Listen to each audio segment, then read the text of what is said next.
guys, today we are going to go over August market update. Of course, we just finished September, got all the numbers in for August. It was a great month. I'm excited to dive into those. If you don't know, my name is Savannah Shepard, broker of Sell State Vision Realty, and I always say if you know of anyone looking to buy a home, sell a house, invest in real estate, or start in that real estate journey themselves, I would absolutely love to talk with them. So certainly tag them in this video, share this video out, whoever can help, I would love for that. So let's dive into the numbers on the month of August and see how it looked. So I've calculated a few different numbers here, and at the very end, I'm going to tell you about something that is starting to cause a problem with getting houses sold and all of that. Numbers still look good, so it's no big alarm, but I am going to explain that to you at the end and go over a particular article. But starting in the numbers, so for August, our monthly sales for all of Charlotte County, including Northport, was 495 homes. Now, if you remember, that's almost a little over 50 homes less than it was last month. Last month, we had just hit 550. So we're at 495, so a little bit of a slower month with our sales. And then our average sale price is now $334,893. Now the interesting thing I want, sorry guys, my internet connection keeps going out here. But yeah, so and then our average sale, so this is, I put my house on the market on Monday. How many days from this day is it going to actually close? That average is 22 days, which when I hear that number, that tells me we have a lot of cash buyers.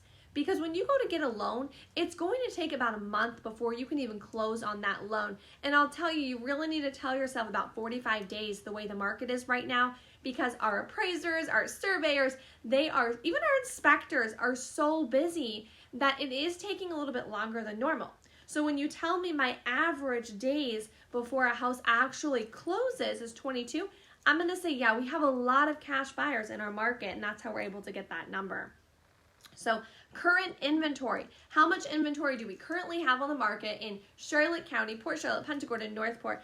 519 homes, which puts us right at 1 month inventory. So for the last 2 months, we've been at 1 month inventory. As you guys know, before that, we were even less. The 3 months before that was even under 1 month inventory.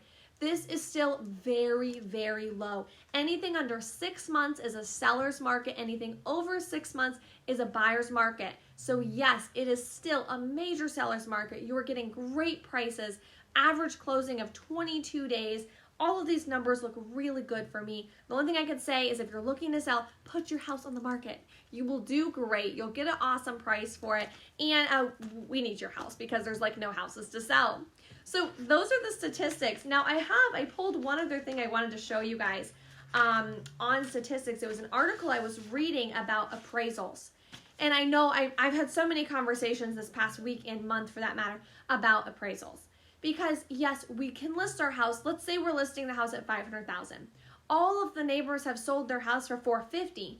But here's the deal. Nobody has their house on the market. So you want to list it at $500,000 because if there's a buyer out there, they're going to pay $500,000 knowing there is no other competition. Problem is when they're getting a loan and then the appraiser comes in. He's going to look at all the neighbors' houses and say, these sold for $450,000, so this house is really only worth $450,000. And that's what he's going to put on, that's his stamp of approval for $450,000. And now you're left as a seller saying, are you kidding? I had multiple offers. I took your offer. I wanted $500,000. And you're left saying, okay, what do we do? You know, who's going to come up with the difference? What's it going to look like? I would encourage putting an appraisal gap in an offer. If you're a seller, ask them right off the bat. Say, listen, let's just identify this is going to be a problem, whether it is or not, but more than likely will be a problem. So let's just find a solution beforehand and ask them to say, hey, we're going to pay the difference on an appraisal or something like that. So here's where the numbers are. I was reading in the month of August, appraisal gaps were 13%. So 13% of appraisals on homes, and this is an average, you know, all on Florida. So this is a large average, but 13% of appraisals came in low, below a home's price, of course. However, it was higher. It says in May, it was 19%, a little over 19% in May. So we are doing better.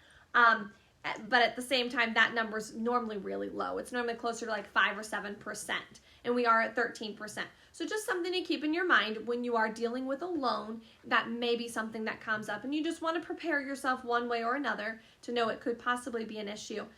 But then again, with cash, as long as they don't want an appraisal, you're not going to have that issue either. So you guys have an awesome Wednesday. I sure hope that's helpful. Send this out to anyone. If you know of someone that's looking to buy a house, sell a home, anything like that, share this out to them. This is good information for them, whether they're in Florida or not, for them to know what's happening in the market. And like I say, if you have a specific area you want me to target, I know some of you are from Lee County, and I work those numbers too. Let me know. If you comment below, then I will email you all of those statistics as well. Have a great Wednesday.